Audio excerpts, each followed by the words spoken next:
السلام عليكم متابعين قناة زوم 14. كأس العالم هذه النسخة ممتعة واستثنائية ومميزة.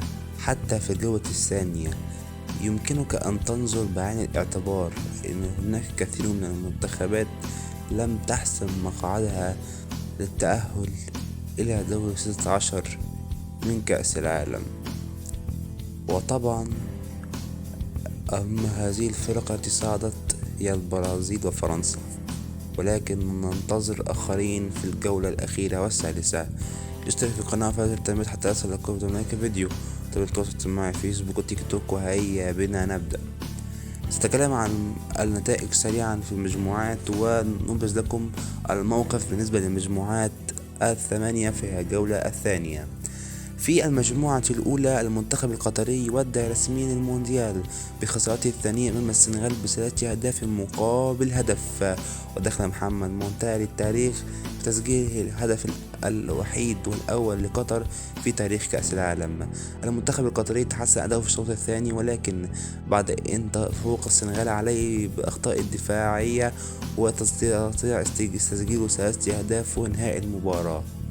أما على الجانب الآخر فهولندا تعادلت مع الإكوادور وأهدرت نقطتان من جيبها، وأظن أن الإكوادور ستتأهل من هذه المجموعة كإحساس من أدائها القوي ونديتها أمام الفرق في نفس المجموعة.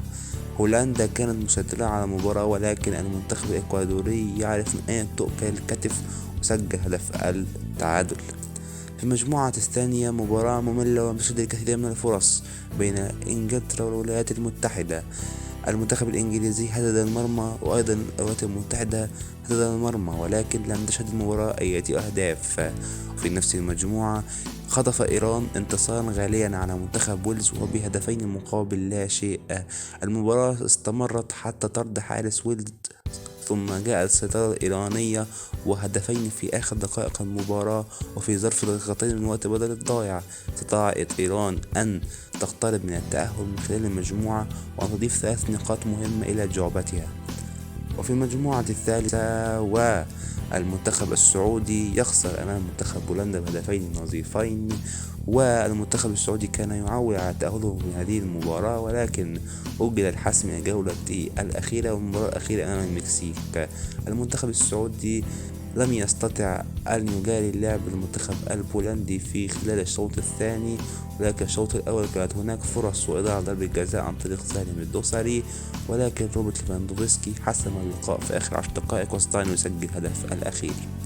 في نفس المجموعة انتصرت الأرجنتين على المكسيك بهدفين مقابل لا شيء، وأنعشت آمالها في التأهل إلى دور 16. ليونيل ميسي سجل هدف الانتصار الغالي والوحيد، والهدف فتح الأرجنتين المجال لأن تستحق الفوز خلال المباراة. في المجموعة الرابعة حسمت فرنسا مقعدها كأول منتخب يصعد دور 16 بعد فوزها على الدنمارك بهدفين مقابل هدف. كان مبابي المباراة الأول وسجل هدفين، وأصبح هدافا لكأس العالم هذه النسخة بالتساوي مع فالنسيا. وفي نفس المجموعة المنتخب التونسي خسر خسارة غير متوقعة من منتخب أستراليا وبهدف نظيف. المنتخب الأسترالي كان أفضل من التونسي خلال فترة المباراة المتباعدة، ولكن خلال الضغط التونسي استطاعوا أن يشكلوا بعض الهجمات، ولكن لم تأتي كرة في الشباك. في المجموعة الخامسة المنتخب الألماني يتعادل مع نظيره الأسباني في قمة الجولة الثانية. المباراة كانت تذهب نحو إسبانيا بشكل كبير بعد كثرة الاستحواذ والفرص الخطيرة على مانويل نوير، ولكن يمكنك أن تتجاهل ألمانيا التي لعبت أفضل مباراة اليابان، ويمكنها أن تفعل هجمات سريعة وخطيرة عن طريق اللعب المعاكس والهجمات المرتدة، واستطاعت في كرة واحدة التسجيل في آخر دقائق المباراة وإحياء آمالها في التأهل مرة أخرى في الجولة الأخيرة. أما كوستاريكا بعد هزيمتها الثقيلة أمام أسبانيا استطاعت أن تفوز وتخطف الفوز على اليابان وبهدف نظيف، وأن تضع نفسها في حسبة التأهل رغم بعد نظر ذلك. في المجموعة السادسة المنتخب المغربي حقق انتصارا تاريخيا له وللعرب على بلجيكا وبهدفين نظيفين. المنتخب المغربي هو أقوى منتخب عربي خلال البطولة. المنتخب المغربي حصد 4 نقاط متقاسما الصدارة مع كرواتيا التي فازت على كندا ب4 أهداف مقابل هدف، واستعادت توازنها مرة أخرى. وأظن أن خلال البطولة سوف يتحسن أداء المغربيين، وعليهم أن يستهينوا بكندا في آخر مباراة. وفي المجموعة السابعة المنتخب البرازيلي في مباراة صعبة وعاثرة فاز بهدف نظيف على منتخب سويسرا. المنتخب البرازيلي انتظر الكثير من الوقت حتى آخر الوقت حتى يسجل كازيميرو هدفا رائعا من تسديدة رائعة، وأيضا الحكم ألغى الهدف اللي بينصف بدراع التسلل. وفي نفس المجموعة في مباراة نارية والأكثر تهديفا تعادل منتخب الكاميرون مع منتخب صربيا ب3 أهداف مقابل 3 تسجيل فايز أبو بكر هدفا من أجمل أهداف كأس العالم. والمباراة شهدت تفوقا هجوميا لكلا الفريقين خلال اللقاء. في المجموعة الأخيرة فاز المنتخب الغاني أيضا في مفاجأة على المنتخب الكوري الجنوبي الذي لم يقدم ما تتمنى وما يتطلب آمال الجماهير الكورية خلال المونديال، ولم يستطيعوا أن يحافظوا على شباكهم واستقبلوا 3 أهداف خلال المباراة.